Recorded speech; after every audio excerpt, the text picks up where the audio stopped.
Hello guys! Sa tagal kong hindi nag-upload dito sa YT ngayon, nag-order ako ng Pizza Hut kasi nag-crave talaga ako.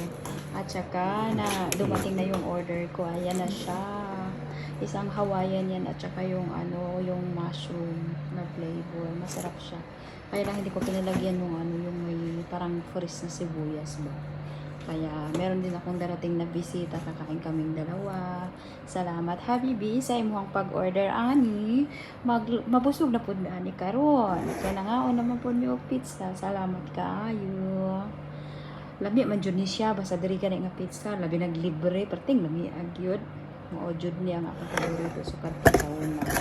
So, dungag ni sa akong mga video dari sa ko nagbisaya gyud ba, dungag kay ni sa akong video dari sa YT, bahala na. Mauna ni akong upload karon. So, salamat sa inyong pagpapanood, guys. Well,